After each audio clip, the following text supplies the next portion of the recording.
Panglima TNI Jenderal Andika Perkasa bersama istri mengunjungi korban gempa yang masih dirawat di RSUD Sayang, Kabupaten Cianjur. Panglima TNI menawarkan rumah sakit darurat untuk membantu.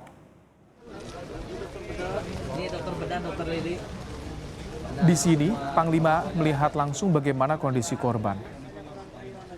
Istri Panglima, Heti Andika pun tak kuasa menahan haru saat menggendong salah satu anak korban gempa yang masih dirawat di salah satu tenda di RSUD Sayang. Panglima TNI Jenderal Andika juga menawarkan rumah sakit tambahan untuk membantu korban luka dan sakit. Kami masih punya lagi, jadi kalau memang dibutuhkan kewalahan dari rumah sakit wilayah sini, saya akan turunkan. Dan rumah sakit ini bukan rumah sakit tenda, enggak, itu canggih. Satu yang 120 bed, dan itu mandiri. 120, 100 bed, yang di Marinir ada 100 bed juga. Itu mandiri, jadi udah punya ICU, punya kamar operasi, kamar perawatan, kemudian X-ray, ruang steril, dan semuanya, sehingga bisa mandiri.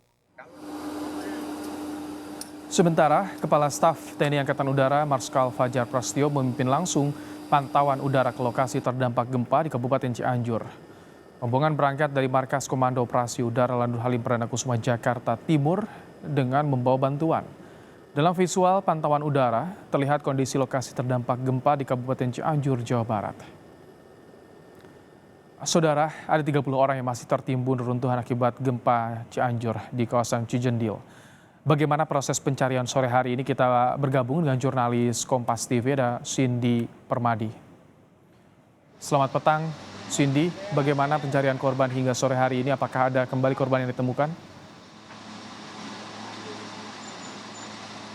Iya Ibrahim, kalau tadi terakhir kami juga menanyakan update kepada Basarnas, disampaikan kalau untuk hari ini memang masih dalam proses pencarian, belum ada korban lagi yang ditemukan.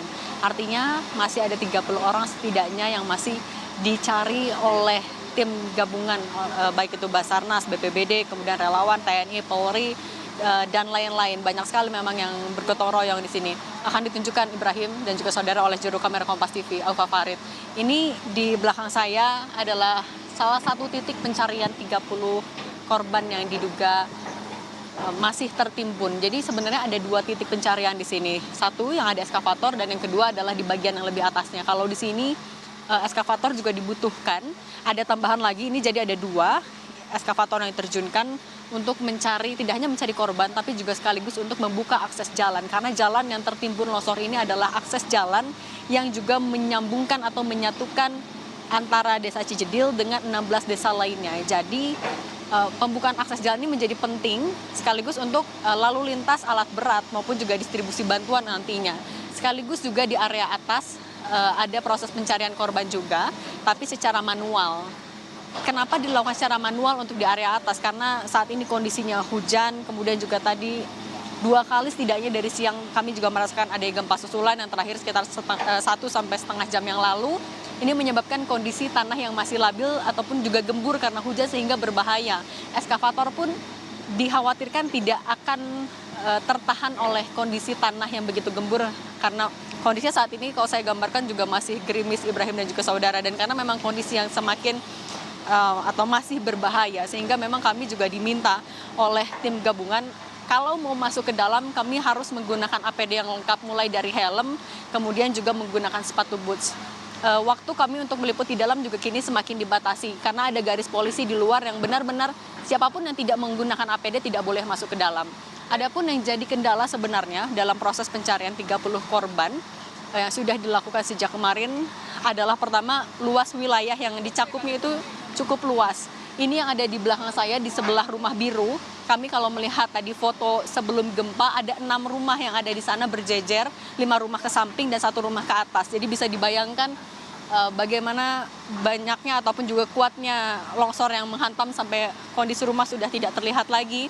Kemudian juga yang kedua karena kondisi hujan dan juga gempa susulan yang juga masih begitu terasa Ibrahim. Kemudian Ada 3 cara sebenarnya yang bisa dilakukan. Yang pertama adalah menggunakan cangkul secara manual, yang kedua menggunakan air, harus disiram tapi itu tidak digunakan karena sumber air juga dinilai agak sulit untuk dicari di sini. Dan yang ketiga juga menggunakan eskavator. Untuk titik-titik terduga lokasi korban itu sebenarnya sudah ditemukan atau sudah ada. Mulai dari misalnya pagi tadi ada dari anjing pelacak, sudah diterjunkan. Memang syaratnya apabila mau menerjunkan anjing pelacak adalah harus steril agar tidak mengganggu daya penciuman dari anjing pelacak itu. Kemudian juga yang kedua adalah berdasarkan informasi dari warga. Jadi di mana titik kurang lebih korban itu terakhir yang diperkirakan tertimbun, misalnya rumahnya di mana, atau terakhir dia melihat korban sebelum gempa di mana, itu titik-titik yang jadi fokus bagi tim gabungan. Untuk yang di atas terus dilakukan secara manual, yang di bawah juga secara menggunakan eskavator, Ibrahim. Cindy, dengan kondisi tadi, tanah labil, eskavator rentan untuk dibawa ke sana. Peralatan apa sebetulnya yang dibutuhkan oleh tim pencari, Cindy? Iya, kalau untuk yang di area bawah ini memang eskavator. Ini juga awalnya kami melihat hanya ada 1 eskavator, tapi tadi ada tambahan lagi dari area Tapal Kuda, itu tadi ada longsor juga di sana, tapi kemudian diterjunkan ke sini untuk membantu proses percepatan evakuasi. Kemudian juga ada dump truck dari tadi bolak-balik kami melihat untuk mengangkut galian tanah yang menutupi jalan. Nantinya tanah yang dibawa itu akan dibawa ke area Tapal Kuda, akan dibuang di sana, akan diratakan terlebih dahulu menggunakan bulldozer. Ada juga tanah yang kemudian langsung dibuang ke area tebing ada di kanan saya. Kemudian juga ambulans di sini kami lihat disiagakan terus-menerus tentu untuk mengantisipasi apabila ditemukan korban, tentu harapannya adalah dalam keadaan selamat. Dan juga kami melihat di sini sudah mulai datang penerangan untuk nantinya membantu proses evakuasi. Tadi kami sempat menanyakan teman-teman jurnalis akan sampai jam berapa, dijawab hanya akan dimaksimalkan menyesuaikan dengan kondisi. Ibrahim. Baik, terima kasih Cindy Permadi untuk laporan Anda langsung dari Cianjur, Jawa Barat.